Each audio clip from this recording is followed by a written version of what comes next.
we're good. All your great people are. I guess just to start off with, I mean, generally, how are things going over there? They're going extremely well. We had a fantastic handover from the 25th Infantry Division out of Hawaii. They taught us a great deal from their experiences, but there's nothing like being thrown into it, and we've been going at it for about a month now, and things are going very well. We've established our relationships with our Iraqi counterparts, getting a handle on the good guys and the bad guys. So things are going well. Now, I know that we've talked about this a little bit in the past, but how does this mission differ so much from previous times that 3rd ID has been over there? Yeah, it's very different. The last time 3rd Infantry Division was over here, they were clearly in the driver's seat of security operations. They were clearly in charge of the combat side of the combat operations, and they also led the way in reconstruction. Here's how it's different. The Iraqis are in charge of all combat operations. We don't do anything unilaterally at all. If we share all of our intelligence, we select targets together, elements of violent extremist networks, cells, we go after them together, we take them down together. On the reconstruction side, the provincial reconstruction team, and I've got well over 200 State Department officials in the 5 provinces that we impact in provincial reconstruction teams. They work for the State Department, not me, and we support them. They're in the driver's seat of reconstruction as we try and make life better for the Iraqis. Has that been a little tough for the soldiers to kind of get used to this transformation? I think, sure, I have a mix, absolutely. For the veterans, it causes them to pause, but I think what they see, what the veterans see, is they see how much the Iraqi security forces have improved since they were here, and that makes them feel good, I believe. And then, but you're right. For my veterans, it's like, wait a minute. I have to ask permission to drive down the road. Right. But then again, I have about 1/3 of my formation are brand new soldiers or have not deployed to combat yet. About 1/3 of the 22,000 we have in northern Iraq. And for those folks, this is their first taste of anything overseas. So they're learning, and they're learning fast. In addition to that kind of being a little bit of a challenge, what would you say are some of the biggest challenges that still remain in Iraq? Oh, my goodness. I can tell you. Number one is that violent extremist networks still exist. They have been knocked back on their heels. They are scrambling for resources, financial support and resource support, what they need to build a vehicle born improvised explosive device, what they need for ammunition and explosives. They've been knocked back, but they're still here. They're still lethal. And again, they're in networked cells that are tough to find. Not impossible to find, but tough to find. So that's number one, violent extremist networks. Number two is corruption. It's just, look, it's a fledgling democracy, an environment that was used to an autocratic, authoritarian, this is what you will do type of leader.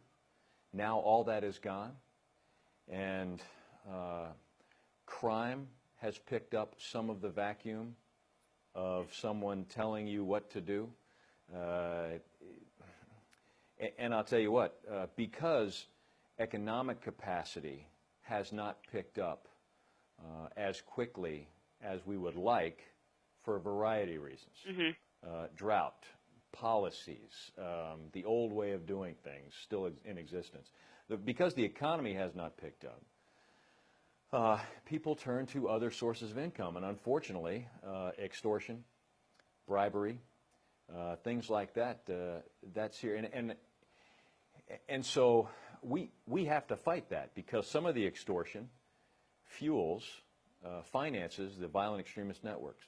Some of the bribery will put the bad people we just put in jail, will take the bad people we just put in jail and put them back on the street. So corruption is another big issue. And then the third one, my last one, I think, is getting the election date. Mm-hmm. I've had people say to me, well, you know, an election does not define a democracy. Well, you got to, if you're going to have a government of the people to be accountable by the people, you got to have an election. So right. we feel the election is very important. You know, now the optimist in me says, hey, look, it's a democracy now, and they're working it out, so be patient.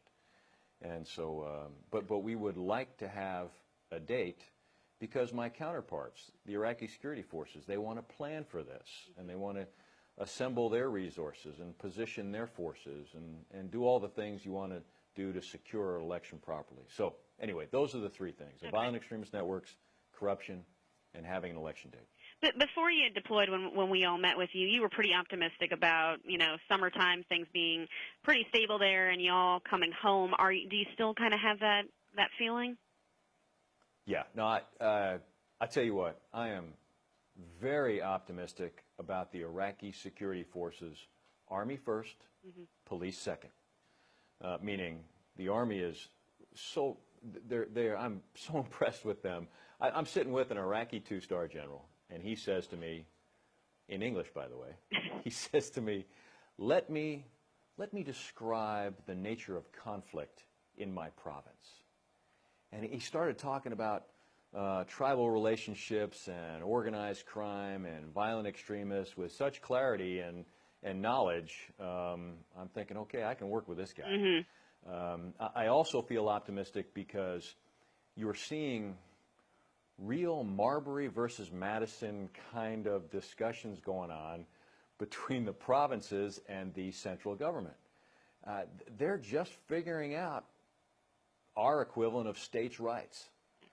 And instead of resorting to gunfire when there's a disagreement, they're taking things to their courts. So I'll tell you what, I still feel optimistic about it. The threat remains the violent extremist networks that want to derail this democracy train that's moving in the right direction. So to answer your question, still feel very optimistic because of the Iraqi security forces, because of what I see in the people in their reaction to freedoms. Now, Afghanistan, that seems Iraq's kind of been pushed a little bit to the back there, especially in the media over here and in discussions. I know that Aviation Brigade is there. Can you tell me a little bit about how things are going for them? Yeah, absolutely. No, matter of fact, I got an email from Don Galley, our great Aviation Brigade commander, inviting me to Afghanistan. He said, "Yeah, you and Sergeant Major need to come out here." Oh boy! And we talked to him. We talked to him by phone. Our wonderful 3rd Combat Aviation Brigade is in Afghanistan. They've transferred authority with the unit. They picked up their area of responsibility. And they are flying missions. They are in the fight. They're flying air assaults, medical evacuation, and I think they're doing great. I hear nothing but great things from the unit that owns them now, the 82nd Airborne Division, and from the brigade commander himself. Have you gotten any inclination, especially in light of President Obama's announcement of the surge of more Third ID soldiers being sent to Afghanistan in the near future? To answer your question directly, no. Okay. No inclination whatsoever, but I'll tell you what, that's the first thing I thought of. Yeah. As you know, our 4th Brigade combat team is training for Iraq. But we have had absolutely no word. Everything is on tap for our sustainment brigade to come into Iraq and for our 4th Infantry Brigade combat team to come into Iraq. Nothing's changed. Okay. And I guess just last question, because I know we're running out of time here. Just, I mean, anything in regards to what work do you still have to do before you guys leave in August? I know that you have the challenges there, but I mean major projects that you have to work on, I guess. I think we have got to reduce those violent extremist networks to the point manageable by the Iraqi police, not the Army, the police. Okay. And to do that, so we have got to just remove their sources of finance, materiel, and take out their leaders. Now, they regenerate so quickly. but take out their leaders. That is huge. We've got to continue to do that with our Iraqi partners, but at the same time build up these police forces. In some of my cities, in my area of responsibility, I don't have enough police. In some of them, they're not equipped well enough yet. But gosh, the nucleus is there. Mm-hmm. And so what we've got to do as we continue to move through the spring and the summer is raise the capability of the security forces, and then help my provincial reconstruction teams give the provinces and local governments the capacity to govern. Anything we can do to help them in that direction. Anything else that you wanted to say, General?